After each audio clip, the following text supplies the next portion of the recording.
Hi everyone, welcome to the Fight with Teddy Atlas. I'm Teddy Atlas III, joined as always by my main man, my father, boxing Hall of Famer, Teddy Atlas. How you doing, bud? I'm sleeping. No, I'm awake. I'm awake. It's like 2 in the morning, whatever time. Uh, it's late. I think it's 3:30 a.m. East Coast right now for you. See, that's how messed up I am. We're burning the midnight oil for you.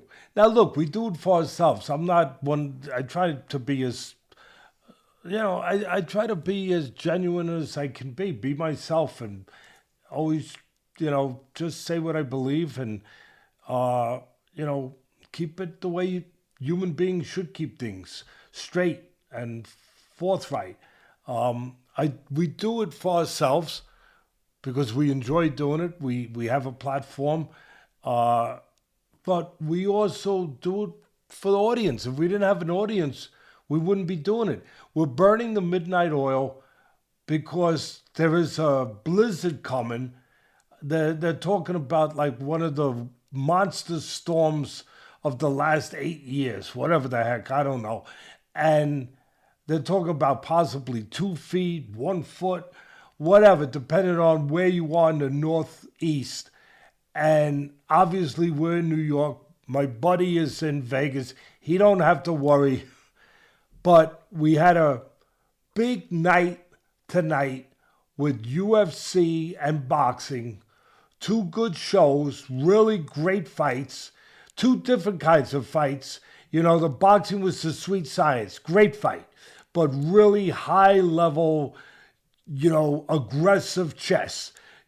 Chess that can get a bloody nose, but it's still, the knight hitting against the castle, the rook, whatever you want to call it. But they did draw a little blood, but it was the highest level of the sweet science. And then, of course, you had just a slugfest. Incredible. I mean, it was like if you were out one night on a weekend and there was a PS6 brawl that broke out into the streets, and you found out later on that the Marines, were on. That just had, what do you call it, when they're on leave? The Marines had just come home and they were on leave, and some Army guys were on leave, and they got into it a little bit. The great warriors, the great, great defenders of this country. That's what that UFC main event was like. But again, we could have, said, hey, we're not going to do it at 3:30 in the morning. But with the storm coming, if we don't do it now, we're not going to be able to do it probably to Tuesday. We figured it out. We listened to the weathermen, which can get you in trouble because they're the only guys who get paid for being 90% wrong. But this time it looks like they're going to be right. And if they're right, it's going to snow all day Sunday way into Monday. And we could have been stuck where you guys didn't see this show until at least Tuesday or later. And my son, the boss over here, he said, Dad, this is going to be the first weekend we've had in a long time where there's going to be really viable fights, where the people are going to want to hear about it, and we can't give it to them on Tuesday or Wednesday. We got to give it to them at the beginning of the week. So we got to do it right after the show. So here we are, just trying to make you guys happy, make ourselves happy, try to be consistent. And one other thing I got to say is you see a new advertiser here, Fiofo. You see me wearing it. We don't take much advertising, many sponsors. We only take ones we believe in. That's one thing you can take to the bank. If we don't believe in it, if I don't believe in it, if I don't think it's a good product, the quality of the wear, what it stands for, who's behind it, we're not doing it. I mean, these little guys here, Athletic Greens, they've been with us a long time for a reason. It's good, and we believe in it. We can't look bad. We can't put something out there. People are going to say, oh, they'll do anything to shill, to make a buck, to pay the bills. No, it's got to be something that we trust, we believe in. Fiofo, yeah, get right to it. Stands for fit in or something I don't do on the show, right? You know that right? Freak off. It's not really freak, all right? It's not really freak. But whatever you fit in or freak off. And I tell you, sometimes I feel that way. I feel that way about one of the judges. We'll get into it later. We'll get into it, but Cheatham. Tim The guy who had it 118 to 110 in the Muratalla Cruz fight. A fight that was the sweet science. A fight that was a good fight. A great fight. Maybe it could have been a draw. Maybe Muratalla could have won by a point or two. But 118 to 110, no, Cheatham, fit in or F off, okay? All right, there we are. We got that out of the way. And look, that it's good people that make this. That's another thing. I ain't doing this unless there's good people that are behind it. And you know what? Take that to the bank. There's good people that are behind it. And hey, I got something that we do have a real interest and a part of in the biggest way you could. The thing my son's wearing. Fireman. You think I'm going to allow advertisers to come in here? Yeah, we got bills. But you think I'm going to let them come in here with this, with where?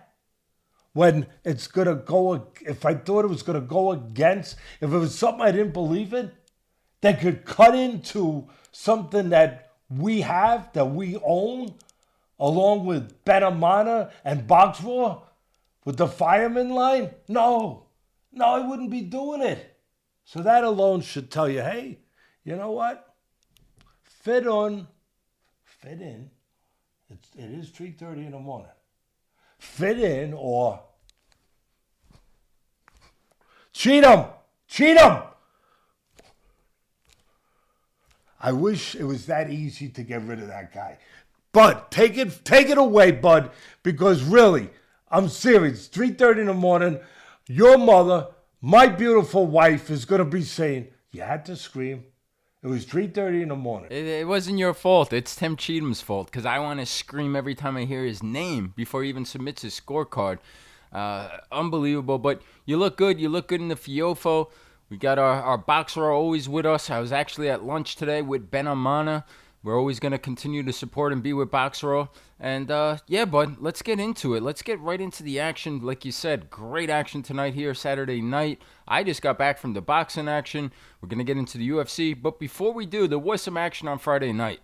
And a guy named Dana White made some waves, making his official debut into the boxing space as a promoter. Zuffa Boxing 1, who's in Las Vegas, Nevada. It was at the Apex Center facilities, which is the UFC facilities. And before we get into the fight, which was Callum Walsh and Carlos Ocampo headlining the main event for Zuffa Boxing 1, I just want to get into some of your thoughts and your takeaway from the event. And before I get to what everybody wants to hear, your thoughts, I was just going to touch on a couple observations watching the card of my own thoughts, of maybe some pros and cons. And I'll just start with, I thought that the matches were, especially for some of these young up-and-coming prospects, it was refreshing to see them in competitive matches for the most part on the undercard fights. I thought the production level was excellent from the trucks, from the graphic. I thought no surprise there, but you could feel the UFC influence in those ways. I also thought that the pace of the fights, they did a great job. 8 fights in total, a lot of fights. They moved them along pretty quickly. They incorporated a $50,000 bonus for fight of the night. Never been done before in boxing. I like that opportunity for these fighters to get some additional money in their pocket. And in some ways, it did remind me a little bit of the WBC Grand Prix tournament in Saudi Arabia, as they were evenly matched, and they even plucked away some of that talent, like Troy Nash, who fought in the opening fight. On the negative side, I thought there were too many fights, maybe, with 8 total fights. I thought the commentary was over the top for the Zuffa promotional side. And I thought the fight it lacked a little sizzle, the card as a whole. There was no major knockouts. We were missing a little bit of that big action. And the main event, Callum Walsh, we'll get into that more, but it's not maybe the superstar, in my opinion, that they're pushing. And left me wanting a little bit more from the main event. But overall, as a whole, not a bad start for Zuffa Boxing. I know there's a lot of opinions and thoughts out there, but I want to hear your thoughts, your opinion, your take, what you thought of it. Yeah, listen. What was that movie? The movie, I'm a movie maniac, and I love to use, and I got Bennett ready to go. I love to use different movie moments out there that fit into what we're talking about, into real life, into something relative with the subject matter at hand. And the accountant, Ben when Affleck. yeah, Ben Affleck. I love the accountant, by the way. Now, when that girl, he met that girl, and he's autistic. He's on a level of spectrum, and the whole thing, and he was having feelings towards her, and she was saying, "I always wanted to have. I never had that moment where, wow." And I think it was at a dance, at a prom, and she was going back to high school. She was saying, "I just wanted to come out and wear a dress, and people have that moment where they say about me, wow." I never got the wow. I'm not knocking it, but I never got wow from their debut show. I mean, it was it was okay. It's the first one out of the box. You know, Dana White has a great track record with UFC. We know that. Forget about getting paid. That I'm not going there right now. I'm just talking about his formula is to put competitive fights on, my way or the highway. For the most part, you could see that that's what he's going to do. He's going to try to put not so many A's against B's. He's going to try to put competitive fights on where when you walk away, you're going to say you saw a fight. Not like Top Rank, who destroyed themselves for a second time in history. They did it in the 70s, the 80s, whatever, into the 90s. And then they got ESPN smartened up. They scorched earth. They destroyed their base. And ESPN smartened up and they brought on Friday Night Fights. Lasted 18 years. I was part of it. And then they went back to Top Rank for 7 years. And they scorched earth again. Why? Because there were too many 4, 6, 8 round, the even 10-round fights. There were too many that were just the star against cannon fodder. Against cannon fodder. You had the star, the guy that they used their influence to sign out of the Olympics, out of the national, guy with 200, 300 amateur fights, and they were fighting opponents where they were blowing them out. Their first 10 fights, their first 15 fights. And you were getting that as they were being built up. You were getting these blowouts. Guess what? They're going to try. What I saw, tell me if I'm wrong, bud. What I saw here was they're going to try to get those prospects, those good amateurs. They're going to try to get them, but they're not going to put them in with cannon fodder. They're going to put them in competitive fights where two things happen. One, you're not going to see a massacre. You're going to see a competitive fight. You might even see an upset early in their career. You might. And B, that fight is going to develop. He's going to develop. He's going to have to. What's that old saying? Crap or get off the pot? He's going to have to develop, or he's going to have to get another business or leave Dana White. Because it don't look like, just like the UFC, he's going to give too many freebies. There's not going to be a lot of slam dunks. It's going to be like you gotta earn your paycheck a little bit. Even if you are one of the guys that could be the future guy. I mean, there was one, I was paid by the Saudis. I'm always full disclosure. Turkey Al Sheikh and them to scout that Grand Prix boxing tournament. And I scouted it. It was 128 guys they asked me to look at, and we scouted the first 3 rounds, right, bud? I think it was the first 3. A lot of fights I had to watch. And some of the guys that I cherry-picked as the guys that I thought could have a chance to become top guys, even world champions, they had them on early in the prelims. Nash, a young kid named Nash, he was Troy one Nash. of them. It was the first fight. I didn't see the fight. You told me that they put him in a tough fight. Where it could have been a draw. He could have even lost. But it was a close fight. No, I thought he won. It was a close fight. That would not have happened with a lot of the promoters. That's all I'm saying. It didn't happen with Top Rank. With Top Rank, that Nash would have fought somebody where he probably would have destroyed him in 1 round. But what happens? You didn't see a blowout if you were watching that early. I agree, there was too many fights. But if you were watching that early, you didn't get a blowout. And Nash is going to become a fighter now. Or, he's going to have to do something else. Or go to another promoter and say, it's a little, he's going to point to your shirt. And he's going to say, they expect you to be in a fire every time over there. You need a fire extinguisher. I mean, they think you're going to be in those kind of fights. Oh, no, I'm not. Now, again, it didn't give me wow, but it gave me 2 things. It gave me hope, but most of all, because I'll tell you right now, the main event didn't do much for me. I didn't think that was top talent. I didn't think the talent gave me wow. I didn't say, wow, I'm watching future champions. I'm watching. I didn't see that. But even in the main event, Walsh probably won every round. Maybe he lost 1 round. He lost the round where he got credited the knockdown. But, which I don't think was a knockdown. But in that fight, at least there was something to watch. It wasn't just like, he was getting hit from pillar to post. This guy had an iron chin, and he kept coming. And yeah, it was one-sided, but if it makes sense, it was almost competitive one-sided, just because of the toughness of the other guy. But at the end of the day, what it gave me was a reason to give him a chance to see how it develops. That's what it gave me.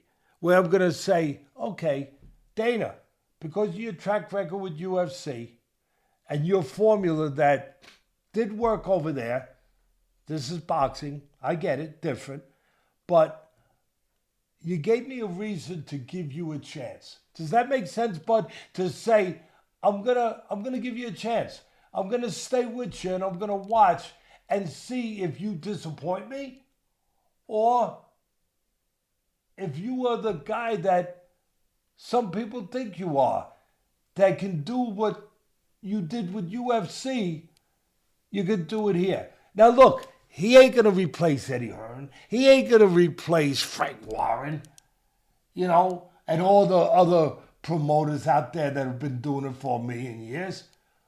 But he deserves a chance with this alternative thing that he's doing with boxing. I don't know if you could call it league or whatever, but he earned the right to say, let's take a look and see how it does. So that was my feeling about that. Wherever you want to take me, you want to break the fight down for a minute, I will. But we could do a quick take on the fight. I mean, to piggyback off of what you said, you've been saying it for quite some time now. When everybody was hyping up Callum Walsh a few years back as this huge prospect and the best Irish prospect, you pumped the brakes and you said not so fast, and you list the reasons why. And I think more people are starting to see that now. I saw a little bit of that on the undercard when he was the co-feature on the Canelo Crawford fight, and it was underwhelming performance. Ocampo, as you just said, tough as heck. unbelievable chin, guts. Give him all the credit. But you can't miss the guy. As you would say, or the old-timers would say, he does get offended if you miss him. Mickey Duff. Give the credit to the right guy. There it is, Mickey Duff. And with that being said, with the amount of openings he had, I said, listen, if he's really what they're trying to say and he's this next level prospect, then he has to get Ocampo out of there, right? Spence did it. Zoo did it. Fundora went the distance with him. But if he's that, he should get him out of there. And he had so many opportunities, and he never really came close at all to getting him out of there. He's not a big puncher, as you said. Anyway, I'm with you. I was not overwhelmed. I don't see what they're trying to push. This was his first fight in his debut at 160 pounds. He's been campaigning at 154, so moving up in weight for the first time. Was that because he's moving up in weight, or is that part of some of the questions I still have for the Zuffa model? Are they going to be 8 division weight classes like the UFC and not as many as we're accustomed to in boxing? Is that why he was forced to fight at 160? Anyway, I just want to hear your take overall and what you made of the Walsh-Ocampo fight. Yeah, look, I think to answer that real quick or touch on it, what you just brought up, which is very interesting, I think they're trying to put their own stamp. I think they're trying to be unique. I'm not saying they're trying to reinvent the wheel. You can't reinvent the wheel. But I think they are trying to put their own stamp, their own twist on it and make it theirs, in a signature way. And maybe that will be to eliminate the organizations where they take over. They don't have to have the organizations in that way. They're independent. They're bigger. They're beyond the organizations. They don't have to be, in any way, controlled by the organizations or needing the organizations, free of that and free of the sanctioning fees and free of all the hanky-panky and everything else that goes on, with the organizations. So I think they're looking to break free and, again, have their own brand and be unique that way. And part of that might be eliminating some of the weight classes. We do have too many belts. We do have too many weight classes. There was a day there was only one champion. I laugh because that day would never be here again, I guess. But who knows? Where there used to be one champion in every division and there wasn't 1,400 divisions. So I think they're going towards old school a little bit, whatever you want to call it. But I think that as far as this fight, the main event, obviously Dana's been involved with Walsh for a while. He's been behind Walsh for a while. So I understand he's loyal and that's his guy. He's been his guy for a few years now, bringing him up in boxing before Dana got into this now. So I see him putting him in there. By the way, Ocampo did go the distance with Fundora. I mean, every time he fought elite, he lost. Those are his 3 losses, I think. And 2 of them, he got blown out. But Fundora, who's a world champion and a good puncher, he went the distance with. By the way, full disclosure, right? I got that one wrong. I'm not making excuses, although I am. Once you start saying I'm not making excuses, you already started down the path. Oh, he's going to make an excuse. So you're right, because I probably would have said that. I originally was going to go with it going the distance. You couldn't bet because you had to lay too much. I mean, you could, but I didn't want people to have to lay 6-1, 7-1 on Walsh. I thought Walsh would win. To me, that wasn't hard, but I wanted to get the under-over. I wanted to get does it go the distance, does it not go, and get some odds. And originally I thought this guy's got such a chin. And Walsh, I never was real high on him. I thought he was just a level below what they were trying to sell him as. Not that he can't get there, but I didn't think he was there. So I thought that at first he was going to go the distance. Then I started thinking, and my brain got in the way, where he gets hit too much. He gets hit so much. I mean, he gets hit during the national anthem. The guy gets hit so much that I thought Walsh will try for the knockout. He's a game kid. I know that he knows it's the big moment. He's the guy that night. He's going to try for the knockout. I thought that they would want him to get the knockout. They would do everything to try to make it possible. So I thought maybe, he hits him enough shots that they stop it. Maybe, I was wrong. I was wrong. At the end of the day, I should have went with my gut.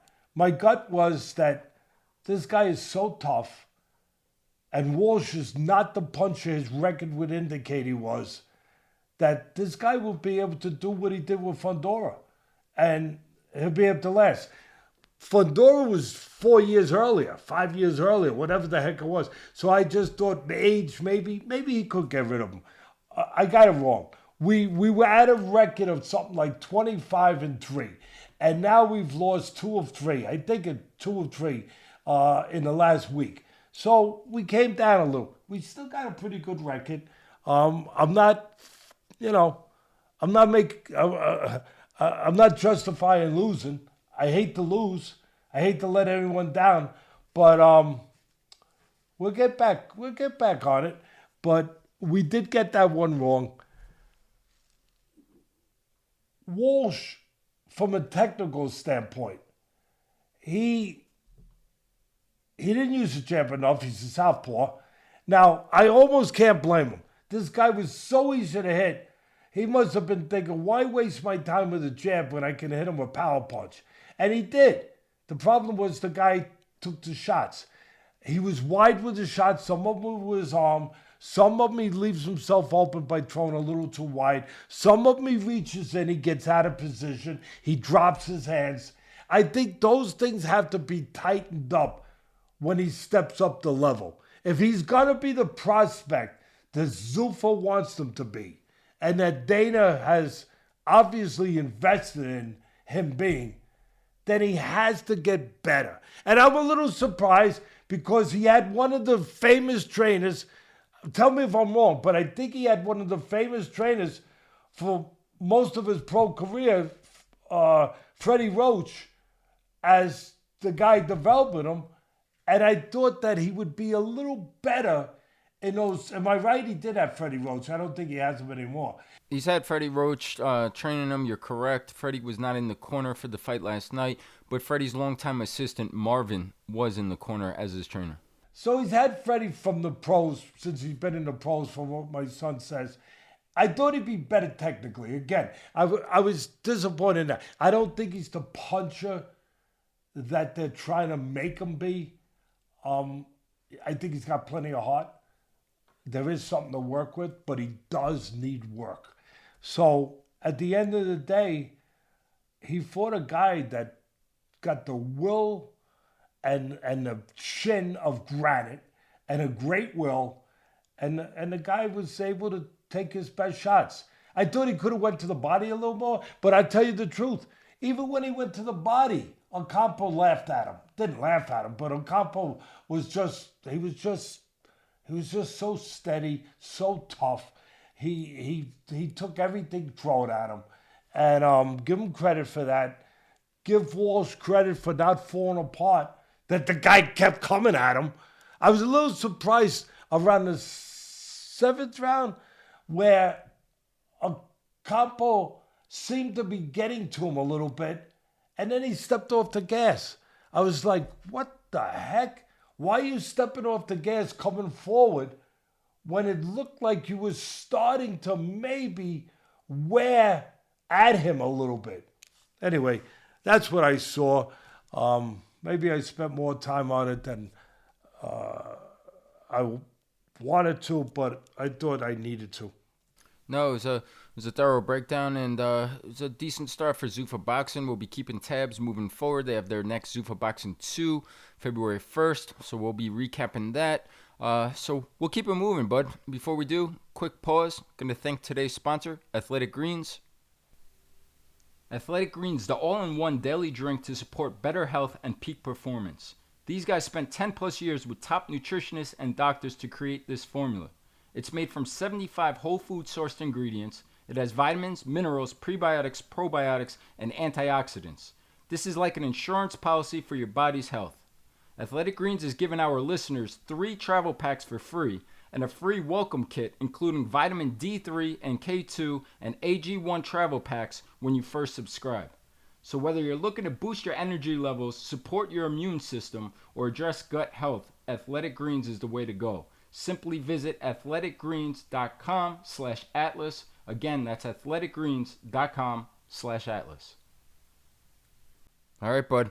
We are going to keep it moving. We're going to stick with Dana White and shift from his Zuffa Boxing back over to the MMA world and UFC. And UFC has been off for about 6 weeks. They were back in a big way tonight. That was at the T-Mobile Arena, UFC 324. Want to get right into the main event. That was Paddy Pimblett versus Justin Gaethje for the interim lightweight belt. And wow, what a fight. Unbelievable. What a war. Back and forth. The two of these guys, nothing but guts. Unbelievable toughness and heart displayed. What a chin by Paddy Pimblett. And I will say this. I thought Paddy fought the wrong fight or game plan. The strategy was wrong. To be mostly just a pure striking fight and a stand-up fight and not going for the takedowns or shooting to get the fight to the floor, where he could maybe have more success with his grappling. But at the end of the day, incredible fight. I just want to get right into your thoughts, your breakdown, and what you made of this great UFC 324. Yeah, I tell you what, I don't make excuses for people, but you're right. He fought the wrong fight. But I'm going to make an excuse or a reason why Pimblett fought the wrong fight.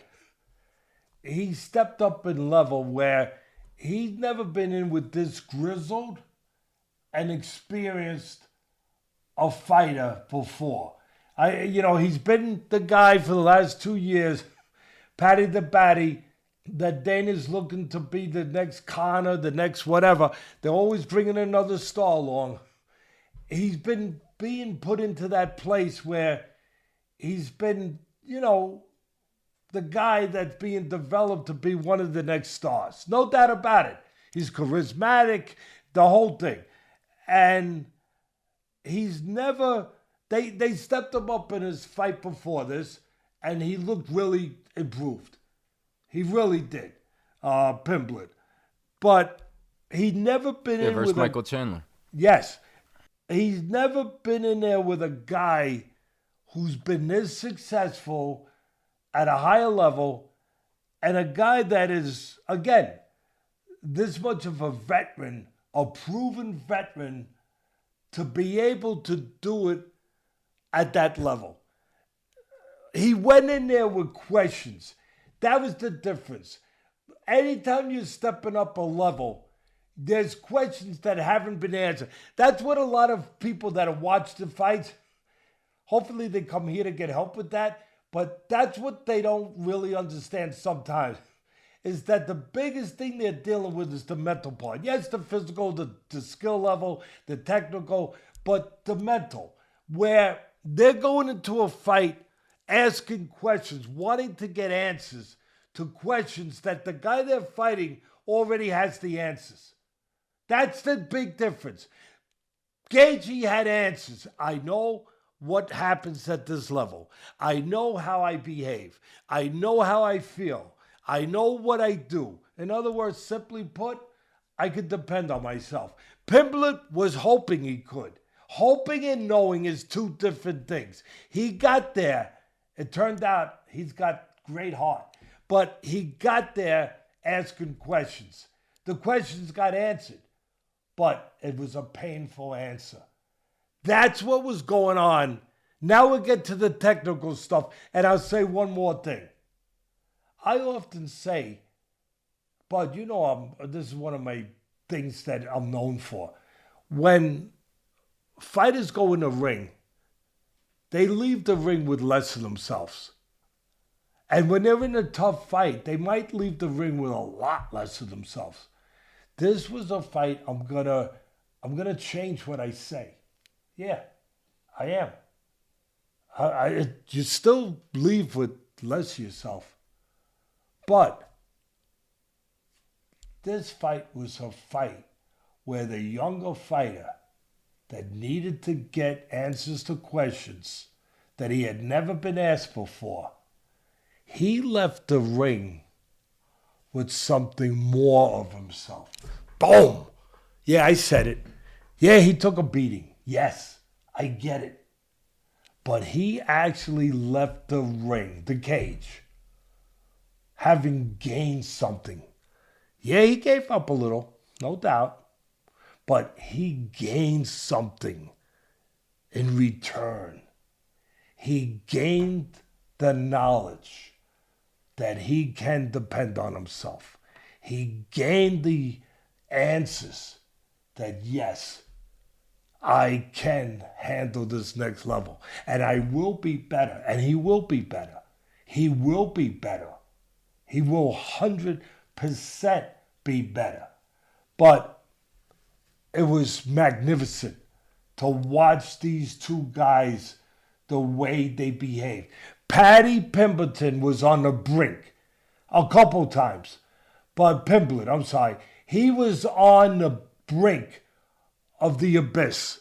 He was hanging off the cliff. He was that guy that you have watched, whether it was The Cliff with Sylvester Stallone or whether it was one of these, you've seen a million action movies where the guy falls off the cliff and you look down and you think he's gone and he's still there. He just found a little edge. He found an edge. Just a little jut of rock that was sticking out, and somehow his fingers grabbed it, and he's hanging on. And then he pulls himself up, and he gets back up in there. That was Pimblett. He went off the cliff, but he didn't go all the way down. He grabbed a little ridge of the rock, and he pulled himself and got back up. And by the 5th round, he actually could have won that round. I thought he did win the round, to be honest. And he took a beating. That was incredible. Now the technique. Oh, it wasn't great. The reason Pimblett lost, besides the mental part I just explained, but he's taller, he's longer. He didn't use it. He didn't fight on the he didn't know how to fight tall. When he fought long and used his jab, he had to short a man at the end of his punches, the beginning of the 1st round, and he had the right plan. Catch him coming in with uppercuts, knees, whatever the heck you want to throw at him, but use your length, keep the guy at the end of your punches, keep him in the danger zone, keep him out of your zone. Make him go through a bad neighborhood and mug him. And he was doing that early. He was doing it early in the 1st round. Keeping him at the end of the jab, catch him with right hand, catch him an uppercut, keep the shorter guy struggling to get close, taking punishment. But then what happened? The taller guy, it became a detriment. I always say, when the shorter guy gets close to the taller guy, and the taller guy stays tall, and goes straight back tall. Now it's a liability being tall. Now it's a detriment, because now there's a lot of target, and the other guy has momentum. He's got balance. He's coming forward. You're off balance. You're going back. You're not set to punch, and you're giving him this tall target to hit. And once Gaethje pushed him back and got close, he had a lot of target to hit, because Pimblett didn't know what to do. His technique. He wasn't taught. He wasn't developed on what to do. I'll tell you one thing that he could have turned the tables. The one thing, when he was pulling back, it's not like Gaethje was coming in with short shots. He was coming in with haymakers, big, wide shots that usually leave you vulnerable. They usually you pay a price for that. If he would have stepped in with a straight, I always say straight beats round. If Pimblett would have stepped in with a straight right hand instead of pulling back, because when you pull back for the big wide shots, you pull into them. If he would have just stepped in with a right hand, yeah, he could have blocked, he could have weaved, but if he would have just stepped in, he would have caught Gaethje instead of Gaethje catching him. That happened over and over and over again. The rest of it was just pure guts, grit, will, keeping himself in it. It looked like Gaethje, like I said, Pimblett was off the cliff at the end of the second round. Gone. But he pulled himself back up, and the third round he actually won. Pimblett came back, got back. I thought Gaethje let off the gas a little bit in the third round, maybe because he spent so much in the second trying to finish him, with the ground and pound. When he dropped him like 3-4 times in a night. I thought that he let off the gas in the third, that it might have been different if he didn't let off the gas. But Pimblett, give him credit. He comes back, he wins the third, he takes a shellacking in the fourth, and then he wins the fifth. And he took a shellacking in the first and second. I had it 3-2, but the rounds that Gaethje won were bigger rounds. I mean, some of those rounds could have been 10-8. I don't think they scored it that way. But I thought it was just, again, it speaks to the human spirit. And there's nothing like it. When it is forged, when it's at its best, it is something to marvel at.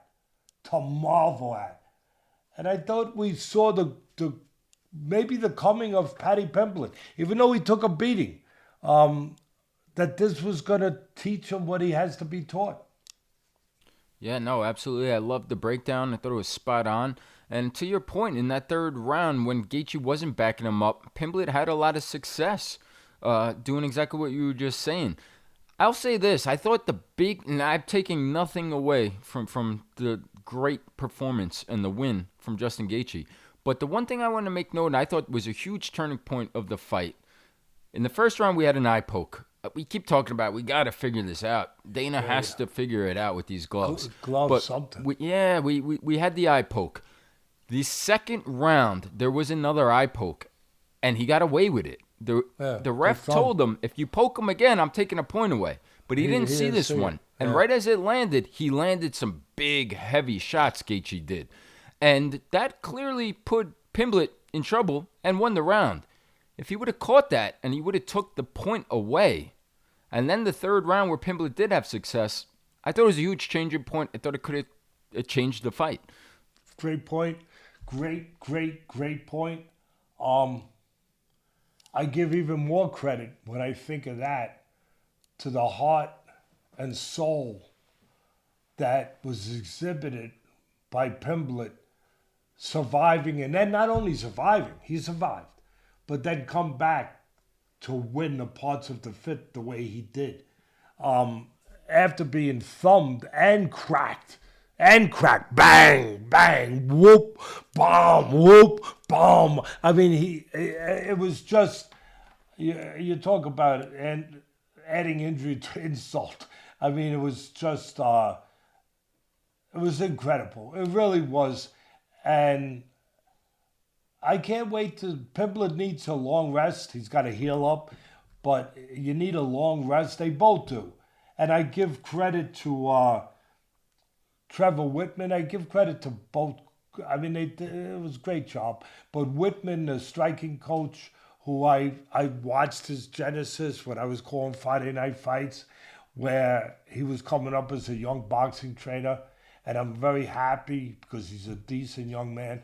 I'm very happy for his success, finding his place as one of the top, if not the top, striking coaches in the UFC. But I thought he gave him the right advice. It was pretty simple, but not everyone gets it simple. Not everybody does. He just told him, he said, look, I don't want to see you out here doing whatever the hell you think you're doing. Well, I want you pressing him. I want you on him, backing him up, making him go back, and catching him go back. And that was the formula for victory. You know, the risk was getting in there. That's where I thought Pimblett came up short, because I don't think he was ready for that or taught that, if you will, whatever. But to be able to know when the guy's coming in wide, you don't pull back. But anyway, the end of the day, the experience of Gaethje really did play big. Obviously, his ability and everything else is hard, but the experience made a difference. Yeah, and Dana White bumped up the bonuses. They won Fight of the Night, no surprise there. So $100,000 bonus to each of those guys. But, I know, I give credit to him. But I'm real. I try to be real. I try to be as real as I can. You get $8 billion from Paramount for your new deal. I think that you would bump up the bonuses too. And if you didn't, I'd yell at you. I'd say, come on. You just got $8 billion from Paramount. You left ESPN. You know what? 50,000 is nice. 100,000 is nicer. And if you didn't bump them up, how do they feel when you're investing a lot of money into a new venture on the boxing side with Zuffa, which we just touched on, right? So I think it had to be done. And congratulations to both of those guys. Congratulations, like you said, to Paddy Pimblett. I think it gained a lot of fans tonight, and rightfully so. And Gaethje going to get the crack at 37 years old at the world title versus Topuria. Sounds like that'll be next. So great fight. Can I say one thing just to show you that I am human? I think people know that in a good and a bad way already. Fortunately, unfortunately, I do feel things, I'm sensitive sometimes. I got a sense of humor. My mother always told me, show that Irish sense of humor, that half Irish sense of humor. But every once in a while I visit the mailroom. You drop off a letter or whatever. I don't go into the mailroom too often. I don't. Everyone knows that. I barely know how to find it. But one of the letters, I'm kidding, it was one of the things on whatever that's called, the internet board, whatever. And somebody said, oh, Teddy, I don't know how they said it, but laughing at me like, you're auditioning, you're asking for a job with Dana White at Zuffa Boxing, like auditioning for a job or something. Hey, listen, I try to be nice here. I don't like to call people morons. I really don't. But the guy's a moron. If you knew anything about me, moron, I just got to tell you, and you're welcome to what, but at least be educated about your opinion. Don't say moronic things and don't think you're going to be called a moron. Because I have never lobbied, auditioned, and definitely have never went and pandered for a job in my life.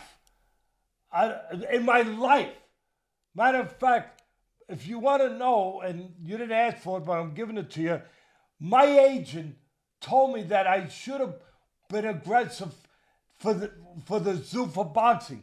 You know what I told him? And he's a great agent. He's a great guy. My son knows him. And I think my son and daughter got mad that he didn't. But it was me. I said, no, do not. Don't even lobby for it. I just feel I'm no better, no worse than anyone else. But I feel that my body of work should speak for itself. If someone wants to hire me, they're going to hire me. And if they don't, they're not. But one thing, call me what you want. Say whatever you want. Like me, love me, hate me, disagree with me. I've never, ever, and I never will. I have never pandered. I have never begged. I have never auditioned for a job, ever. I've been fortunate. I've been blessed by God, where whatever I got from whatever reason people gave it to me. They thought that I deserved it. They thought I earned it. They thought that whatever they saw from me made sense to give me that job. But I to say that, I tell you, it pissed me a little bit, just a little bit. You insulted me a little bit. Well, I laughed that you even have to sit there and respond to that. I think everybody should know that, and that couldn't be more than the truth. And I'll tell you another thing, bud. To be honest, again, I like Dana. We had a nice relationship, but the truth is, I probably wouldn't last. Because I would say what I believe, and it wouldn't always be maybe what I have no reason to knock. I didn't see anything bad. But I tell you, the first thing that wouldn't have been the greatest thing coming out of the box, I was known for Friday night fights. If I said it once, I said it 400,000 times, where a fighter would be a prospect, and he would be in a fight, and I would say, okay, all I'm going to tell you, if this guy is the prospect we are saying he is, I'm not saying he is, but you guys are saying, the promoters are saying, the publicists are saying, if he is that prospect, he has to win big tonight. He has to knock this guy out tonight. I can promise you one thing.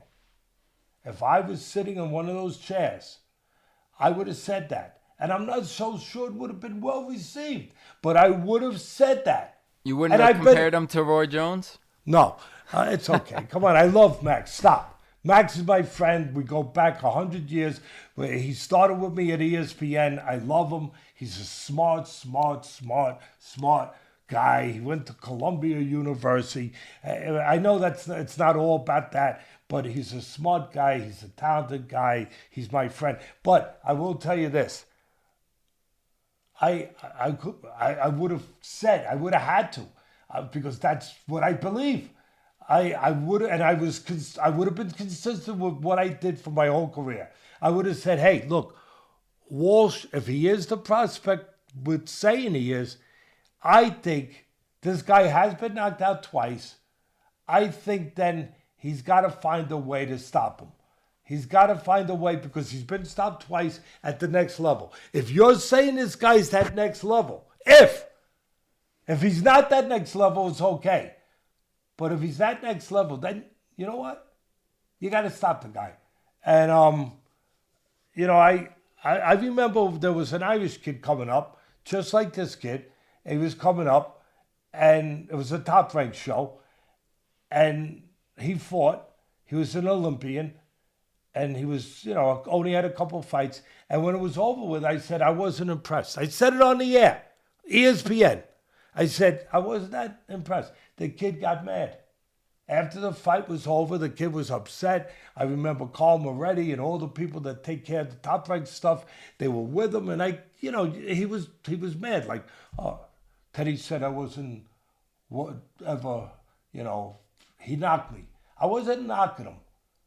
I was just saying, I don't think he's what they're selling right now. Maybe he'll become that. Anyway, I had to get that. I'm sorry. What are you going to do? Hey, what are you going to do? I had to do it. No, and there was a lot of comments out there that some of the fans were saying that's what they felt like was missing. And there was plenty. And I know I'm your son, and I'm not just saying this just to say this. I read plenty of comments saying they need Teddy Atlas on the commentary team. But anyway, that was... Never going to happen. I'm not asking. I don't want it to happen, to be quite frank. And what am I going to say? All right? Well, we will keep it moving, but we had a thorough recap of those fights there. And by the way, that was a win over at the ropes, over 2.5 rounds. Paddy Pimblett, Justin Gaethje fight. That was the pick. Teddy's report. Come check out the ropes. With that being said, let's move over to the boxing world. I'm going to stick in Las Vegas, Nevada. It was right down the street from the T-Mobile Arena. This was at the Fountain Blue tonight, Saturday night. And I was there live watching this one.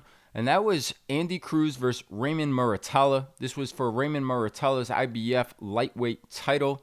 And this was Andy Cruz's only 7th professional bout going for the world title. You said it in the lead up of the fight. You broke this fight down. Excellent. Now, at the end of the day, and we'll get into more of that, you did pick Andy Cruz to win by decision. But the way you laid it out and the way the fight unfolded was spot on. Watching the fight live, I thought this was an extremely close fight. I thought watching it live, Cruz was the much smaller man. You could feel that Muratalla was bigger, he was stronger, and he was the pressure fighter. Cruz was the much quicker fighter. I thought quicker hands, quicker feet, was moving, boxing. The pressure of Muratalla kept coming. The fight was very, very close, I thought, going into the championship rounds. I thought whoever wins the last rounds probably wins the fight. If you want to say maybe a draw or a point to Muratalla, it was that close. I thought Muratalla did win the last rounds, and I thought Cruz kind of maybe gave him away a little bit, especially in the last round. But I just want to hear from you overall. What'd you make of the decision, and what'd you think of this really good, solid, high-level fight that we got to watch. Yeah, listen, it was high-level stuff. It really was. It really was. Sometimes distance, sometimes in close. Wherever it was, Muratalla wanted it in close for the most part. He was the biggest, stronger guy. I said that in my report. He's physically the biggest, stronger guy. And I said this. I said, if Cruz's people think he's just a bull in a china shop, just a sink and destroy bigger guy that's going to come forward and just try to, bully him, they're going to lose. If that's what they're preparing for, which I don't think they were, but if it was, they got a surprise coming.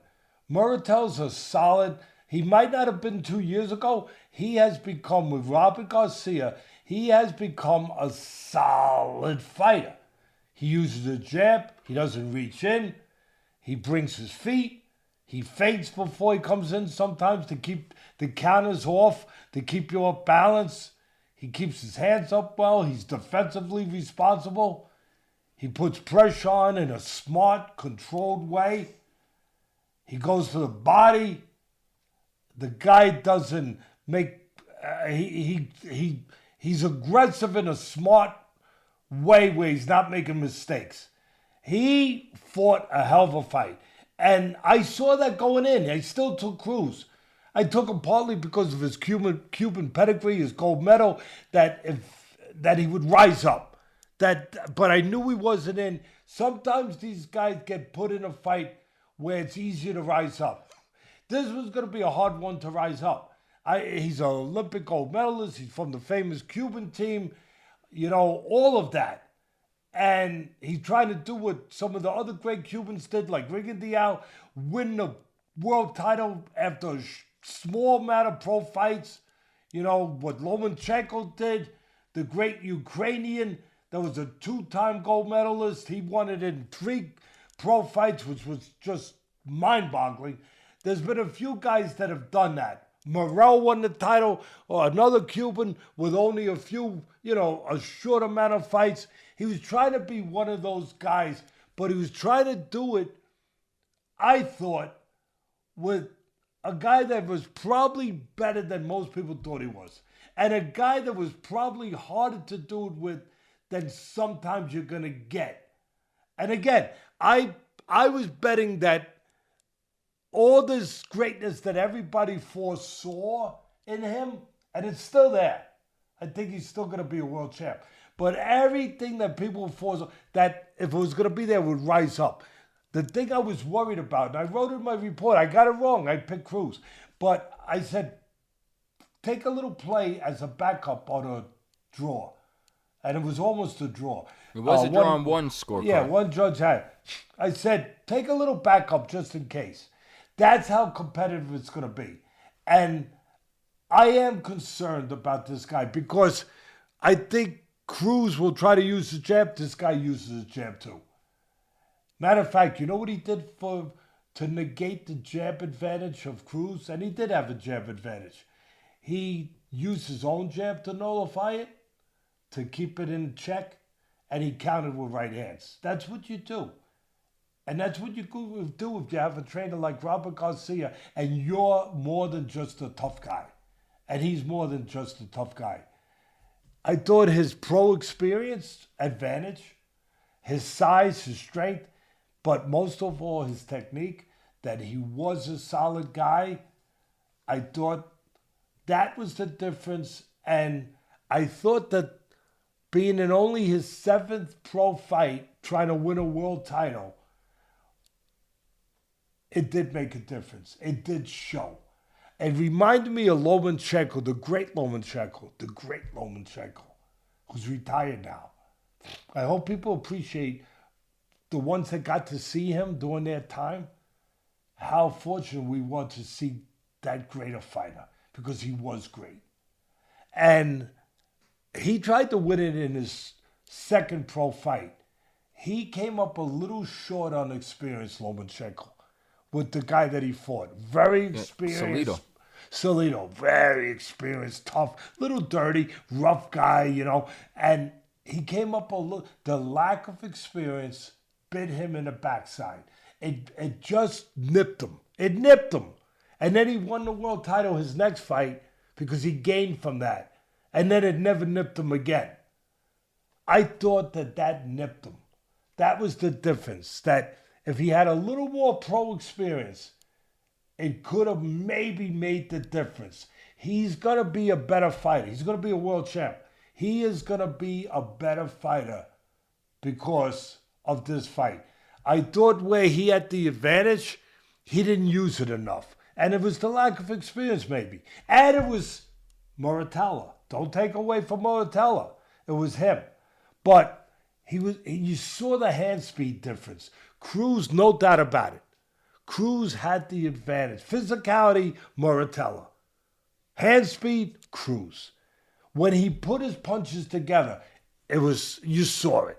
It was like, whoa, wow, do it again. Do it again. But his lack of experience and Muratalla not letting him do it so easily, that kept him from doing it enough. I thought I want to answer a question to people out there that watched it.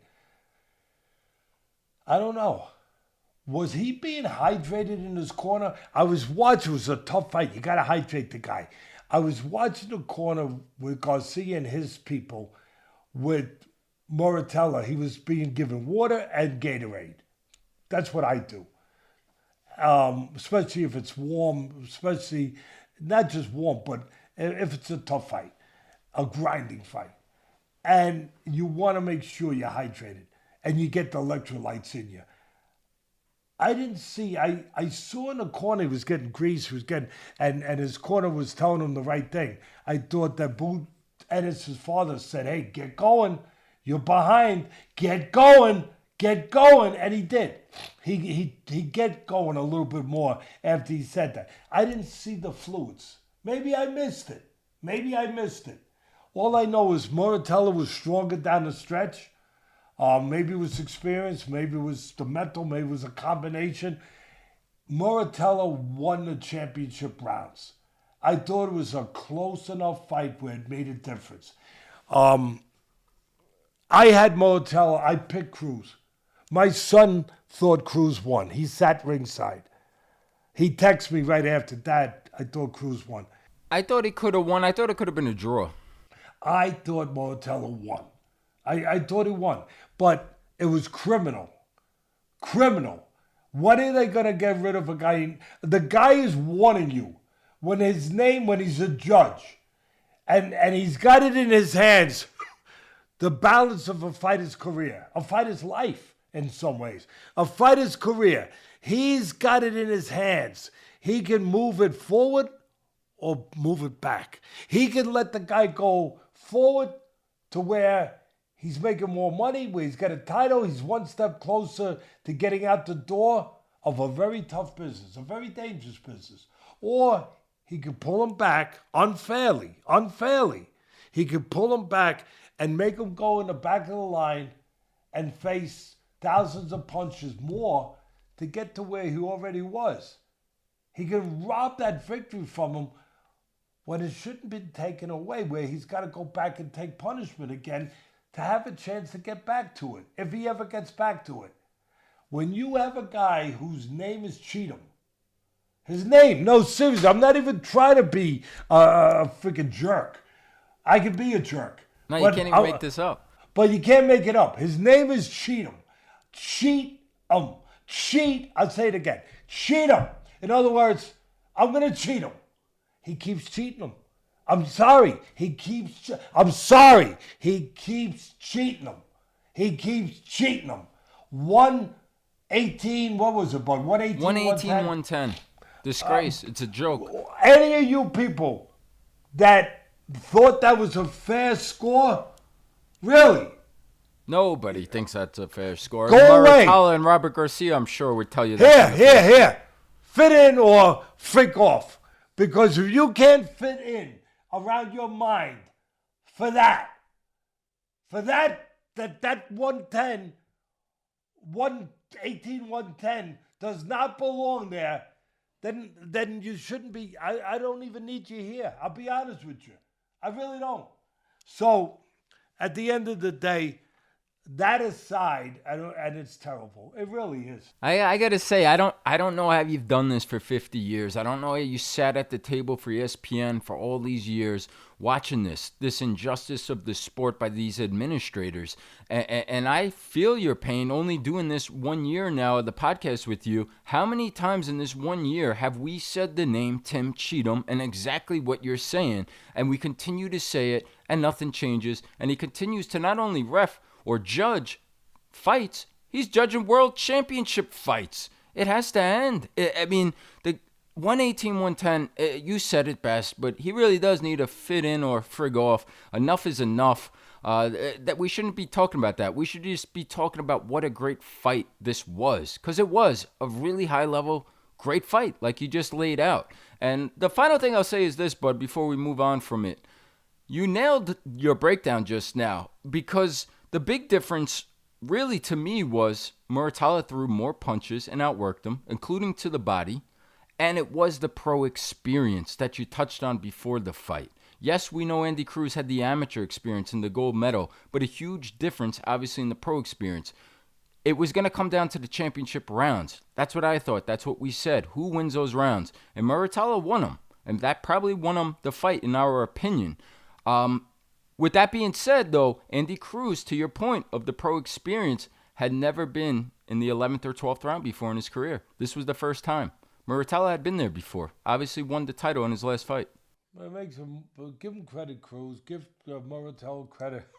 I think we have. I think we handled. The last thing I'll say was in my report. But it's up, right? People could go read it, right? The reports At the ropes. Yeah. The handicapping reports, it's up for everyone to see. I hope it is. But one of the things that I was concerned about, and I'll finish with this, and I've said it about other fighters, that the strength of Cruz could also be his weakness. His strength is he's accurate. He doesn't waste the damn thing. He only throws what he thinks he can land. You know, he doesn't make mistakes. He doesn't really leave himself out of position.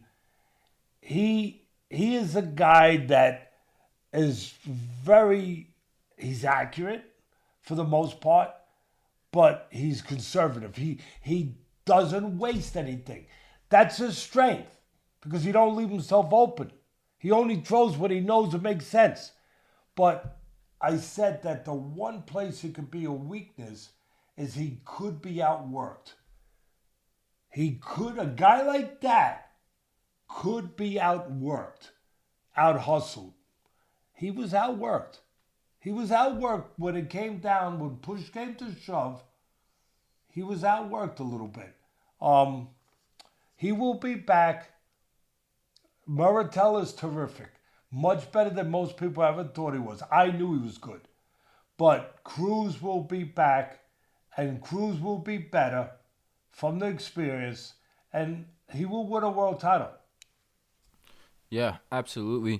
That was a thorough breakdown, a great recap, and sign me up for the rematch. Wouldn't mind watching that, but we'll see what's next for both of those guys. I think Muratalla will move past him. I'm just saying, not that he's afraid of him. He's a fighter. They're not afraid of nobody. But I think he'll probably say a little bit of what I'm saying. Why give this guy another chance to get a little, better, more experience, and go through? No, let me move forward and go down the road with hopefully big fights or whatever they are. Yeah, so we're going to move from the 135-pound fight we just recapped to next week's monster fight at the 140-pound weight division. That's going to be at Madison Square Garden, and that's going to be Shakur Stevenson versus Teofimo Lopez. What a card. I can't wait for this one. This will be Shakur moving up for his first fight at 140 pounds, challenging for Teo's belt there at 140 pounds, which he just picked up from Arnold Barbosa in his last bout. Just want to get right into it, bud. I know a lot of people were down on Teo after his last performance. It was an underwhelming performance, like a lot of the fights were, to be fair, at the Times Square card in New York. He's returning back to New York. Just want to get your thoughts, your take, Teofimo versus Shakur.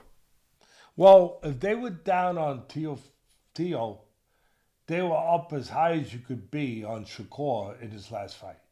Versus Peter, no question. He finally did what people wanted, this young, talented, brilliant talent, brilliant defensive fighter, brilliant guy at control and range, Olympic silver medalist, quick hands, technically solid. He finally satisfied the critics, and he mixed offense with the defense. He sat down, and instead of moving all the time and punching on the move or on the draw back off traps, you come in 5 inches, he goes back 7, and he counters the crap out of you. He stood his ground, and he punched. And he still got the better of it with the sweet science, being defensively responsible, but without having to be less entertaining. He was more entertaining. He satisfied people. He made people, they said, that's what we wanted in Shakur. And they got it.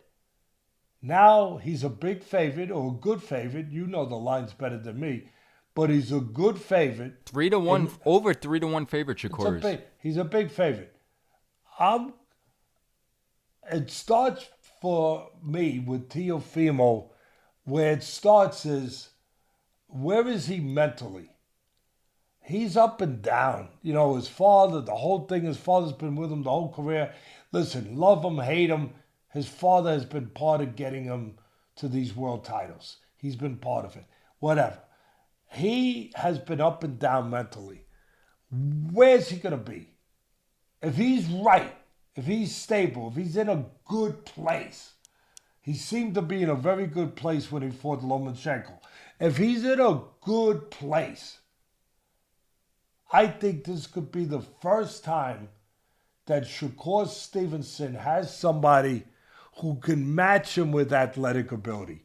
Pure ability, pure speed, quickness, quick twitch, athletic ability that can match him and could actually turn the tables in a way where he could force Shakur out of his comfort zone to maybe do some things, say, he doesn't want to do, that he's not as comfortable doing, initiating in certain spots, that I think Teofimo has the speed, the legs, the quickness, and he's got pop too with it, where he could possibly, I know this sounds ridiculous, but he could possibly match, and maybe even he would have to outmatch him to win. He'd have to be that good, but maybe match Shakur boxing and pull off what would be an upset. I think it's going to be a very, very, very interesting fight with a lot of X factors, a lot of intangibles, a lot of stuff floating around mentally, everything. I think it could be an intriguing fight. I don't know if it'll be a good fight. I don't know if it'll be a scintillating fight. I don't know about that. But I do think it could be interesting. That makes sense? No, it makes a lot of sense. It was a great breakdown. And I'm with you. I personally favor Shakur to win this fight, but over 3.5 to 1 favorite, it seems a little wide, a little maybe disrespectful to Teofimo that way. But we'll find out soon enough. It's an interesting card. On that card, you have Keyshawn Davis making his return to the ring versus Jermaine Ortiz. You also have Carlos Adames fighting Ammo Williams, the guy who's always fun, throws a bunch of punches. You have Bruce Carrington fighting for his first world title. Big Baby, Jarrell Miller. A lot of names on that card. And we are going to live stream the main event here on our YouTube channel, The Fight with Teddy Atlas, for the Teofimo Lopez and Shakur Stevenson main event. So next week, you could come on over and get Teddy's in-fight live commentary here on YouTube. With that being said, bud, we're going to wrap it up with one more breakdown. There's a lot of action next week, and there's a lot more boxing fights as well. But we're going to skip over back to the UFC 325. I want to get your preview, your prediction on the rematch. That's Diego Lopez and the champ, Alexander Volkanovski. Volkanovski won the first one. Look, he's a Hall of Famer when he's ready to go. He goes in the Hall of Fame. He's you know, been a world champion. The guy is a special fighter. He's getting older. You know, he has he's suffered. He suffered his losses. He lost to Shakur. Am I saying? I always get his name mixed up. Where Islam Makhachev. Yeah, Makhachev, the monster. The first one was competitive. The second one wasn't. Bigger guy. The whole thing. Short notice on the second one, but yep. Short notice on the second one. The whole thing. But the guy is a Hall of Famer. He's going to be a Hall of Famer. He's more well-rounded. He won the first round because he's more well-rounded. He's experienced at the top level. He's multi-dimensional. He can do it all. Lopez is a little more one-dimensional, but he's younger. And I think he learned from the first fight. I do. I really think that he learned from the first fight. And I think being younger, Volkanovski's, he's made a lot of money. He's got the Hall of Fame ready to let him in. Who does it mean more to? I know Volkanovski has the pride of a warrior. It's always going to mean something to a guy like that. But I would bet that it might mean a little more, maybe, to Lopez because he has to win. I mean, he hasn't had a pull at the chance to have the golden ring yet. He hasn't had a chance to wear it and see what it does to him and what it feels like. And he thought he was going to be close to getting it, and he didn't get it. And he came up short. I think he's going to learn. I think he's going to learn technically, emotionally. I think he'll be better this time in the rematch. How much better? I don't know.